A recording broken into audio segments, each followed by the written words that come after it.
Hey YouTubers, it's CarGuy0660 with a deck tech. This is the deck I plan on playing next week at game day at my local shop. But before I jump into it, I just want to discuss my last deck tech, which was Esper Super Friends. I brought that to the Pro Tour qualifier, or the IQ, the Star City IQ, or Invitational qualifier, I guess. And I got top 8. I ended up actually getting 3rd place. So I'll try to annotate it so you can click on the last deck tech, so you guys can see that. And this is what I plan on playing at game day. And to start things off, land base. There is 12 islands in total, 2 mountains. Also, this is going to be Boros humans. Sorry. And 1 Slayer stronghold. Slayer stronghold is it's not something that we want to be doing. It helps a little bit later game and for some trickier combat math, but that's about it. We'd rather be playing things than trying to hold mana on that. 4 Caverner Souls.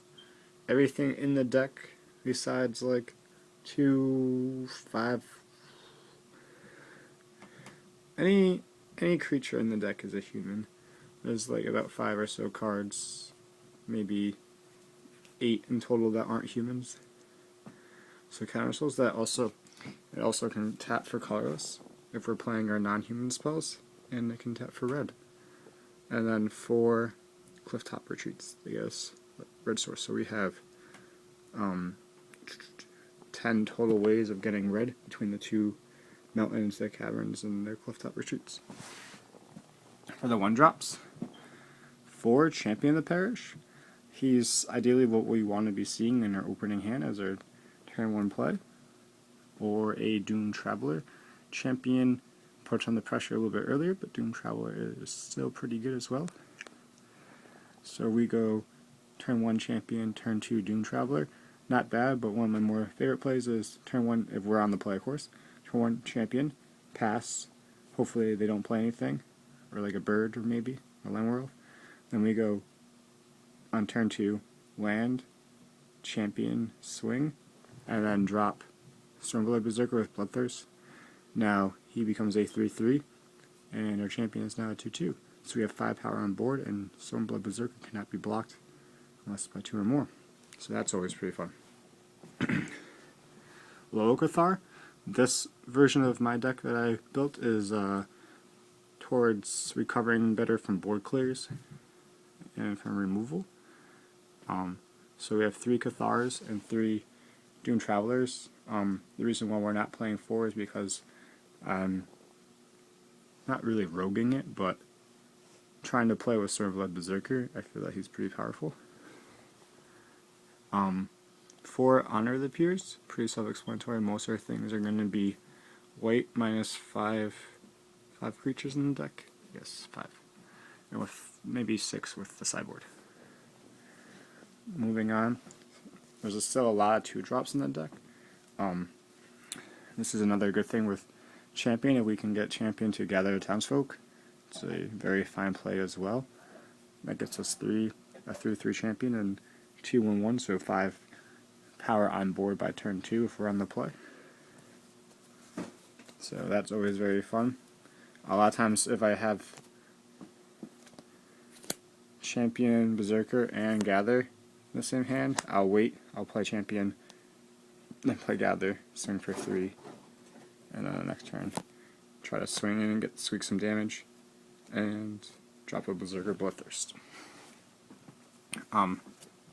4 Paladins, or Silverblade Paladin. It's 2 white and a colorless for a 2/2 Soulbound, and both creatures get double strike. This is very amazing, and other tempo-y beatdown aggro decks, the fact that we get double strike and the fact that it's relevant the turn that it comes out is very fine, as long as we have a target, of course. But with 4, 5, 6, 7, 8, 9, 10, 11, 12, 13, 14, 15, 16 cards that we can possibly play to give us targets before this hits, it's almost every time. I love it. I can make our Stormblood Berserker a 3/3 double striker which kills Geist instantly. Geist of Saint Traff, String Root, Geist, all those pesky little things. The only problem is if they can get a sort of War and Peace out first. I don't like that so much. And then moving up, we have 3 Sword of War and Pieces. Pro Red White gives our creatures +2/+2. Sorry for the shitty quality. Equipped for 2. If it deals combat damage, they take extra damage based on the amount of cards in their hand, and we gain that much life on cards in our hand. For some of our pestier things, 2 Fiend Hunters. They're there just to get rid of annoying things that we might not be able to beat through, like later game Titans, so a lot of times we slow roll these. Olivia Valder and stuff like that. Anything that's in our way that is going to stop us. Yes, they get their card back, but he is a human, so he gets buffed by Honor the Pure. He lives through Slagstorm, he lives through Whip Flare, which are some of the 2 of the better cards against this deck. Anyways, moving on. We're playing 3 Riders. This is very awesome for other matchups where we can name like human, giant, whatever you're playing against. Name it. Just kind of know the information in the decks. Like, example, Delver. Guys, Saint Shaft and Delver Secrets are both humans. So is what should I call it? Yeah, the little one went unblockable. Can't think of his name at the moment. And then 1 Hero Bladehold. I would like a second one maybe, but I just can't find the slot to move it. I like Silverblade Paladin more just because it's more relevant on the board. And Riders of Gavany can really stall out the game, especially when you name like spirits and stuff if you don't have the sword out yet. And then 2 Angelic Destinies are part of our bomb package. It can put our Hero Bladehold or Paladin, a lot of our things just in the air and swing hard, and they get first strike, and they're an angel. And then 2 Conscripts main board. This card has done amazing things every time I see it play. A lot of times it's taking someone's land to cast another Conscript I've seen, which was pretty silly to take someone's Gideon.